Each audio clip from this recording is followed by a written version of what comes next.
fact that you know it happened, you hear the stories, and it hits you very hard. It hit me very hard. It hits close to home. So whenever I'm reading about it or we're talking about it, I can't help but get emotional and wonder, how in 2021 are we still maybe experiencing, modern day lynchings? I know people don't want to talk about it. They don't want to necessarily have those conversations. Oh, it's political, it's this, it's that. But at the end of the day, these are human beings. These are Black people who are being impacted, who were impacted by racial terror, racial lynching in our society. That's not something you can run away from.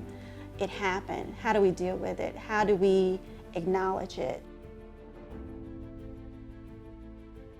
We collect soil close to where somebody was killed, and it was the most torturous and brutal point in their lives. It's a moment in which they met their demise, and they met it in a very unjust way.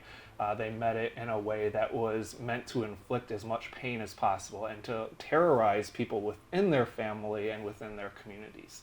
And so there's a lot of pain then that's held in that soil.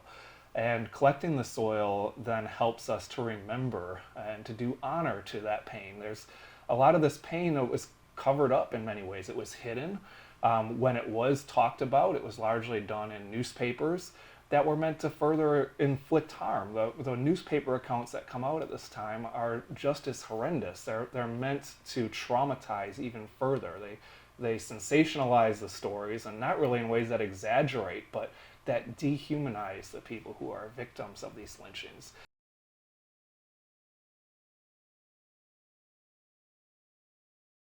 The community remembrance projects undertake historical markers, and then they also undertake the soil collections. And we felt really strongly about both of these things because we felt like they were ways to honor lynching victims in ways that they were not given honor and given that same respect in their lifetimes. We talk about in the UCCRP a lot about moving people beyond victimhood. We want to remember the people who died from lynching as more than lynching victims, that we acknowledge that their death was heinous, horrible, traumatic, and that we need to talk about the fact that they were lynched, but also that they were brothers, mothers, sisters, fathers, wives, husbands. They were more than what their death was. What we are trying to do is repair work in ways where we're trying to come back and we're trying to repair what was done in the past. We cannot reverse the past. We cannot stop what happened from having happened, but we can come back and we can look at it in a different light, and we can say, this is what truly happened. There is such a thing as truth, and there are best ways to present the past, and that is what we are doing through soil collections and through our project at large.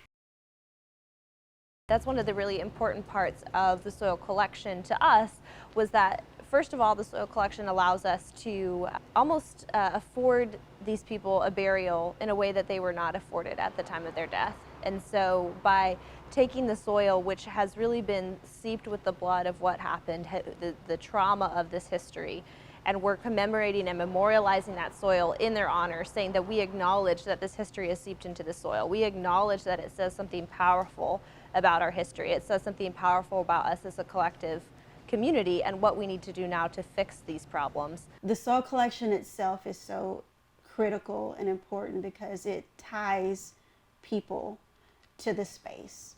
It gives you that immediate, feel and touch of knowing that you're retracing the steps of the individuals that were lynched, that were impacted by this racial terror. And, I don't think any one of us has been unmoved by having that experience, physically digging their dirt up, and being able to tell their story beyond the lynching. I think projects like this, when done well, are a moment to kind of not revise history, but to tell a more accurate and fuller story.